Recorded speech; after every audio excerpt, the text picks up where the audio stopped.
A firefighter's last promise. Healing after loss in Maplewood. Beneath the crimson canopy of Maplewood's ancient trees, a widow's trembling fingers trace a cross-shaped ring, a relic of love, loss, and unanswered questions.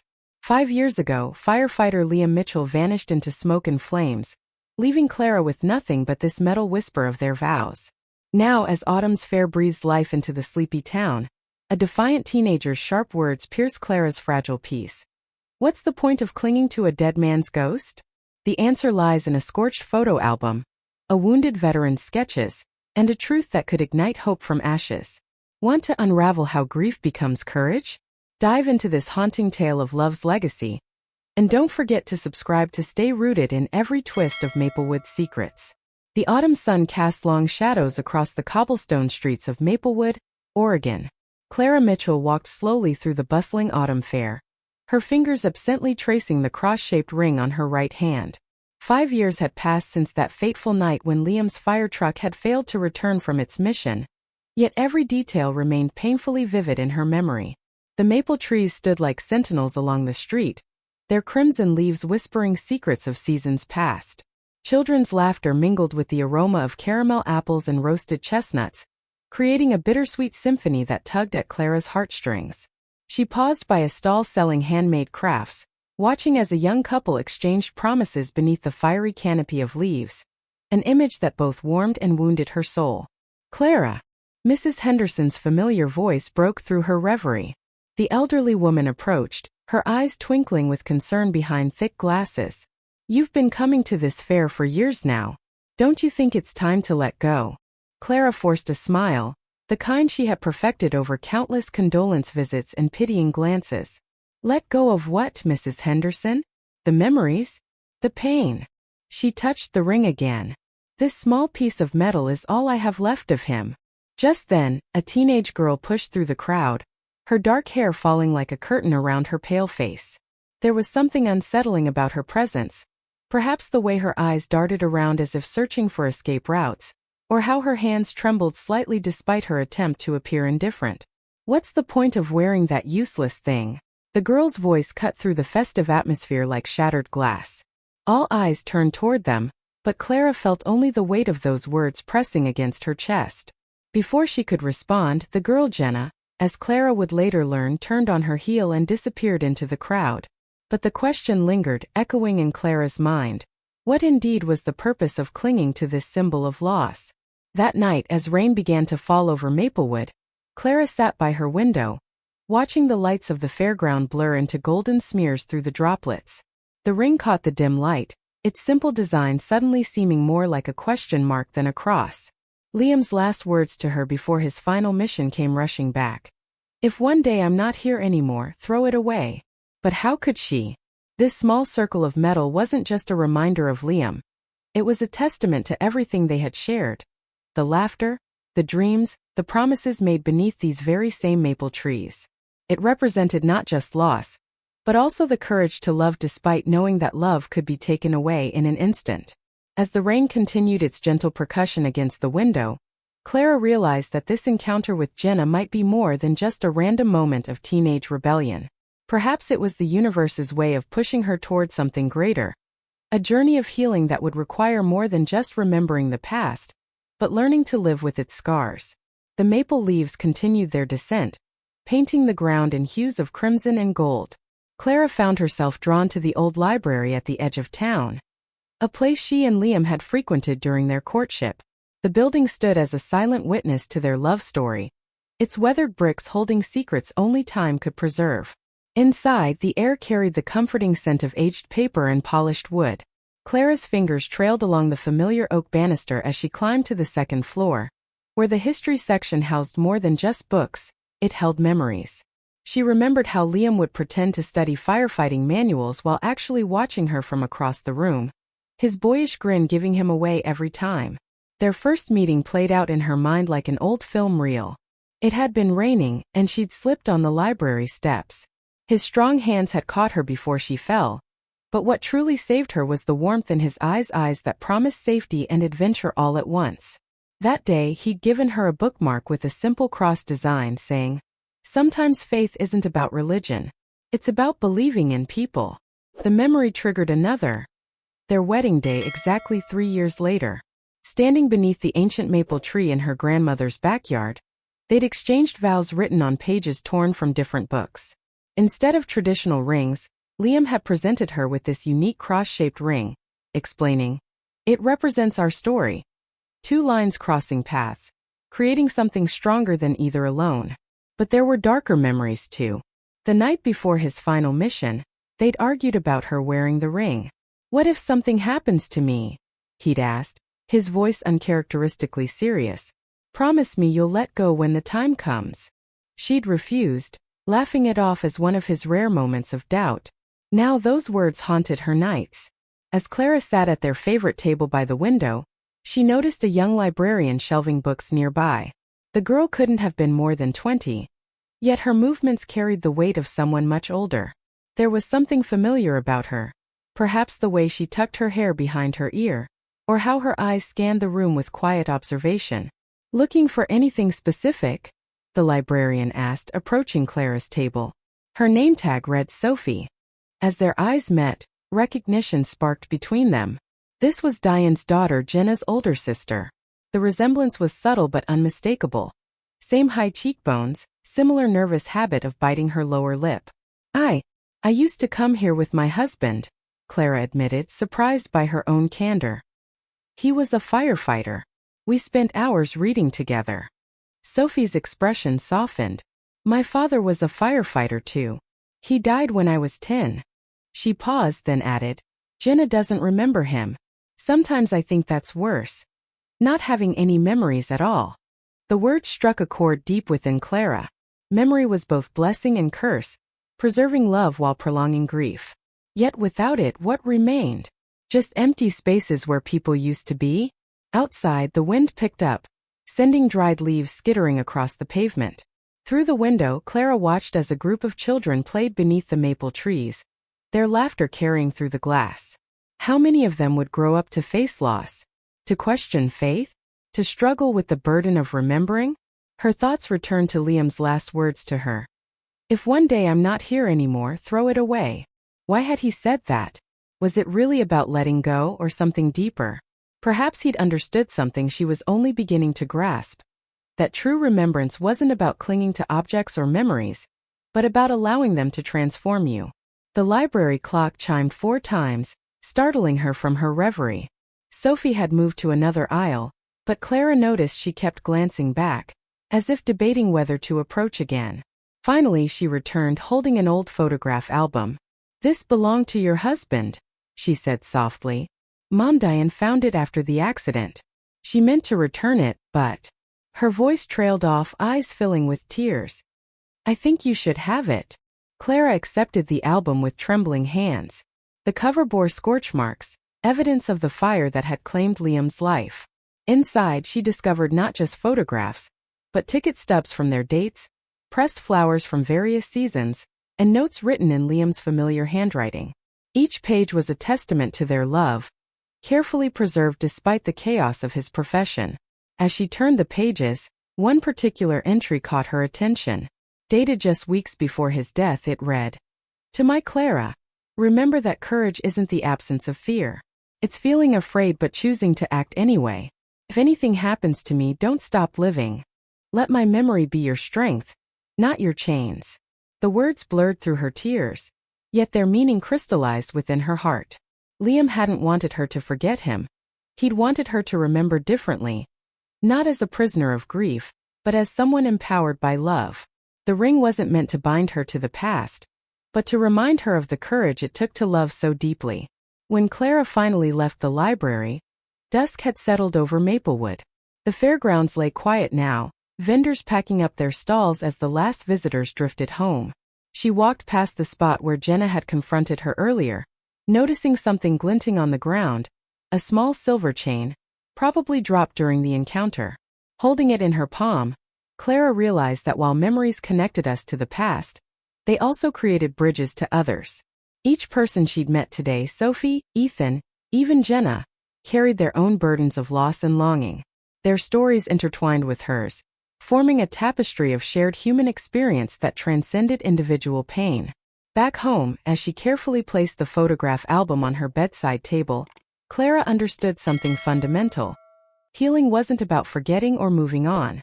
It was about learning to carry memories differently, not as weights that dragged you down, but as wings that helped you rise above your circumstances. The rain had stopped by morning, leaving Maplewood glistening under a pale autumn sun. Clara found herself drawn back to the fairgrounds, though she couldn't explain why. Perhaps it was the unfinished conversation with Jenna that tugged at her conscience, or maybe just the need to confront the place where her carefully constructed walls had been breached. She spotted him near the maple tree where Liam had once proposed. Ethan, sitting in his wheelchair, sketching something in a worn notebook. His prosthetic leg leaned against the bench beside him, and his hands moved with surprising gentleness across the paper. The contrast between his apparent bitterness and this moment of quiet creation struck Clara as profoundly human. "You're not what I expected," she said, approaching cautiously. Ethan looked up, his eyes guarded but curious. "And what did you expect? Some broken war veteran wallowing in self-pity?" "Actually, I expected someone who'd given up," Clara admitted, sitting beside him. "But artists don't give up. They create." He snorted, closing the notebook to reveal its cover. A charcoal drawing of a burning building. "Art can't save lives. Believe me, I tried." His voice caught on the last word, betraying pain deeper than physical wounds. Their conversation unfolded like autumn leaves caught in an unexpected breeze. Ethan spoke of his time in Afghanistan, of watching his comrades fall while he survived, of returning home to find his wife couldn't handle the new him. The one who woke screaming from nightmares, who couldn't stand crowds, who saw danger in every shadow. "But you're here," Clara pointed out. "At the fair, surrounded by people. That takes courage." "Or stupidity," he countered, but there was less conviction in his words now. "What about you? Why do you keep coming back year after year, wearing that ring like some holy relic?" Clara touched the cross-shaped band thoughtfully. "It's not about holiness. It's about remembering how to be brave. My husband used to say that faith isn't about believing everything will be okay. It's about acting when you're terrified." They sat in companionable silence for a while, watching families enjoy the fair. Children ran laughing through piles of fallen leaves, their joy momentarily brightening Ethan's haunted eyes. Clara noticed how his fingers absently traced patterns on his notebook, movements that mirrored her own habit of touching the ring. "I wanted to be a firefighter once," Ethan confessed suddenly. "Before the army.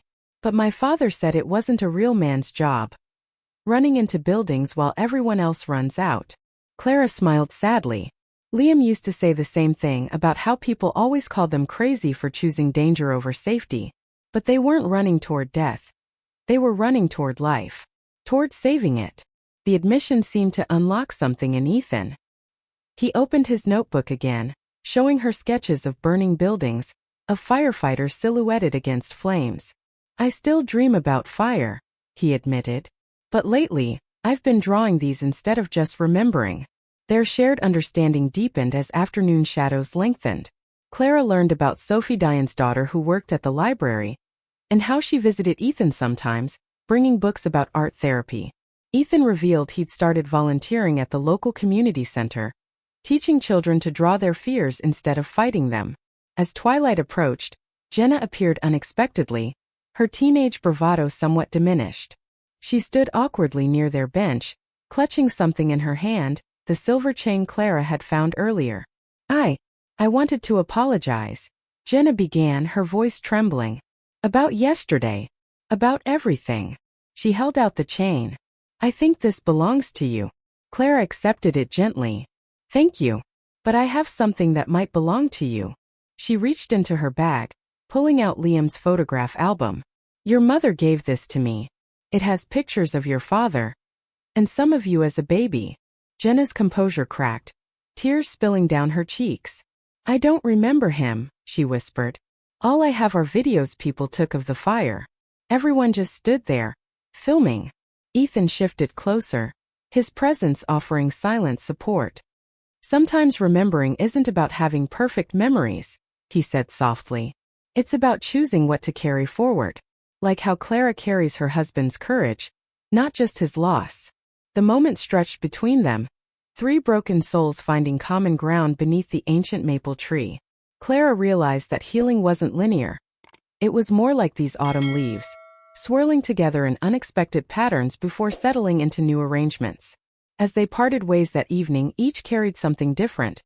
Jenna had the photograph album, Ethan had Clara's number, promising to show her more of his drawings, and Clara had a renewed understanding of her own journey. The ring on her finger felt lighter somehow, its significance evolving beyond personal grief to represent something larger. A testament to human resilience and connection. The Maplewood Autumn Fair had transformed overnight. Where yesterday's vibrant colors and cheerful laughter had filled the air, today a more solemn atmosphere settled over the grounds. White candles flickered in glass jars, creating a sea of light that stretched from the maple trees to the edge of the fairgrounds. The community had gathered for their annual memorial ceremony. Though this year felt different, heavier with shared understanding. Clara stood near the central tree, watching as Jenna helped arrange candles alongside Sophie. The transformation in the teenager was remarkable. Gone was the defensive posture, replaced by careful concentration as she placed each candle with deliberate purpose. Diane hovered nearby, her eyes red-rimmed but dry, offering quiet guidance to both girls. Ethan rolled up beside Clara, his notebook tucked under one arm. "You were right," he admitted, "about courage being action despite fear." He nodded toward the gathering crowd. "I never thought I'd be part of something like this again." His words carried weight because they revealed more than just personal growth.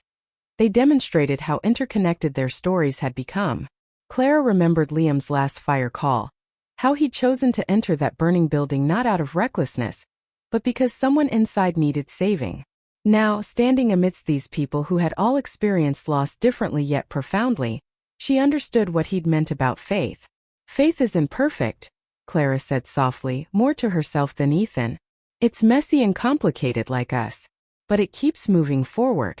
She touched her ring, now resting on a chain around Jenna's neck. The girl had refused to wear it on her finger, saying, "It doesn't fit me yet. But maybe one day." Mrs. Henderson approached, carrying an old trumpet case. Her hands trembled slightly as she opened it, revealing an instrument polished to gleaming perfection. "This was Liam's favorite," she explained. "He used to play here every autumn. Said music could heal what words couldn't." As twilight deepened, the ceremony began. People took turns sharing stories, not just about loss, but about how those losses had shaped them. Sophie spoke about learning art therapy to help others process trauma. Diane confessed her years of guilt after failing to save Liam, only to find redemption in caring for Clara during her accident. Then came Jenna's turn. Standing beneath the maple tree where everything had begun, she held up the chain with the cross-shaped ring. "I used to think remembering meant being stuck," she said, her voice steady despite the tears streaming down her face. "But Clara showed me it's about choosing how to carry things forward." She turned to Clara. "You told me to live like a flame. So that's what I'm going to do, become a firefighter. Not because I want to be brave, but because someone has to care enough to act when everyone else is just watching." The moment crystallized something fundamental about their shared journey. Each person present carried their own version of the cross-shaped ring, not literally, but in how they chose to transform pain into purpose. Ethan's sketches became blueprints for healing. Sophie's art therapy sessions created safe spaces for expression. Even Mrs. Henderson's trumpet notes wove through the darkness, binding them together in shared remembrance. Clara watched as Ethan presented her with a pen, its barrel engraved with words that made her breath catch. "Hope doesn't need faith, it just needs courage." Their eyes met, understanding passing between them without need for speech. This wasn't about fixing what was broken, it was about learning to grow through the cracks. Rain began to fall, gentle at first, then steadying into a rhythmic patter. Instead of dispersing, the crowd remained, holding their candles high against the darkening sky. Through the curtain of rain, Clara saw reflections of light dancing in puddles, countless tiny flames mirroring their resolve to keep burning despite everything. Jenna stepped closer, touching the ring at her throat. "Does it get easier?" she asked quietly. "No," Clara admitted. "But you learn to carry it differently. Like this rain, it doesn't erase the past, but it waters new growth." In that moment, surrounded by people connected through shared pain and emerging hope, Clara finally understood Liam's last words. Letting go didn't mean forgetting, it meant transforming memory into action, grief into purpose, loss into legacy. The ring had become more than a symbol of death, it represented lives continuing to burn brightly, even in silence. Rain continued its gentle descent, weaving through Maplewood's autumn fair like threads connecting disparate stories. Clara stood beneath the ancient maple tree, its crimson leaves trembling with each drop, creating a natural curtain that separated past from present while simultaneously binding them together. The candlelight ceremony had transformed into something unexpected, a collective healing ritual where memories weren't just shared but transmuted into purpose. Ethan sat nearby, his notebook open to a new page where he sketched not flames of destruction, but patterns of growth, vines climbing through broken walls, flowers blooming in cracked concrete. Mrs. Henderson played Liam's favorite trumpet piece again, this time joined by Sophie on violin. Their duet created harmonies that spoke of loss and resilience, of pain finding its way back to beauty. Diane held Jenna close as they listened, their tears mingling with raindrops, washing away years of guilt and anger. Clara watched as Jenna touched the ring now hanging around her neck. "I thought remembering meant being stuck," the teenager said, echoing words she'd spoken earlier but now carrying deeper understanding. "But you showed me it's about choosing how to carry things forward." "Exactly," Clara responded, her voice steady despite the emotions swirling within her. "This ring isn't just about Liam anymore. It's about all of us, how we choose to burn brightly even when it hurts." She looked around at the gathered community, people who had once been strangers now connected through shared vulnerability. Ethan approached, holding out the pin he'd given Clara earlier. Its inscription gleamed in the candlelight, "Hope doesn't need faith, it just needs courage." He smiled, really smiled for the first time since they'd met. "You know, I've started teaching art classes at the community center. Turns out, helping others draw their fears helps me face my own." Sophie stepped forward, violin still in hand. "And I'm developing an art therapy program specifically for trauma survivors. Maybe we could work together sometime." Her eyes flickered between Clara and Ethan, suggesting possibilities beyond immediate understanding. The rain intensified, but no one moved to seek shelter. Instead, they stood united beneath the weeping sky, watching as candle flames danced against the downpour. Reflections shimmered in puddles, creating countless tiny mirrors showing how light persisted even in darkness. Clara realized something fundamental about human connection. It wasn't about fixing what was broken but learning to grow through the cracks. Like these maple trees shedding their leaves only to sprout anew each spring, their community had learned to transform loss into legacy, pain into purpose. Jenna turned to Clara, her expression serious yet softened by understanding. "You told me to live like a flame. But what if the fire goes out?" "It won't," Clara assured her. "Because now you're part of something bigger. This town, these people, we're all flames supporting each other. When one flickers, others burn brighter to keep it alive." As dawn approached, painting the horizon with tentative light, Clara finally understood Liam's last request. He hadn't wanted her to forget him, he'd wanted her to remember differently, not as someone trapped by grief but as someone empowered by love. The ring had become more than a symbol of death, it represented lives continuing to burn brightly, even in silence.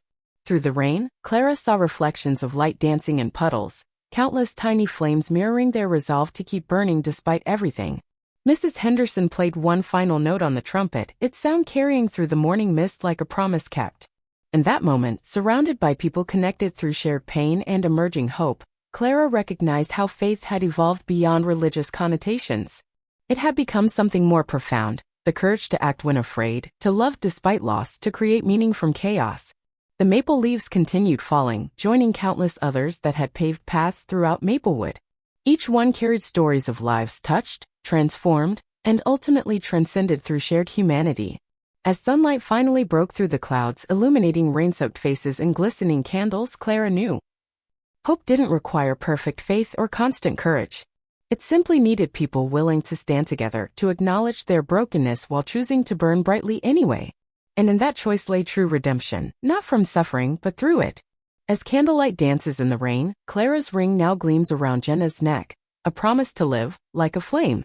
But shadows linger. Who left the silver chain in the fairground dirt? Why does Ethan's sketchbook hide a burning building with Liam's face in the smoke? And what waits in the attic's locked box sealed with the firefighter's final plea? The autumn winds whisper one last truth. Some scars are maps to miracles. Hit that bell, you won't want to miss what burns in the dark.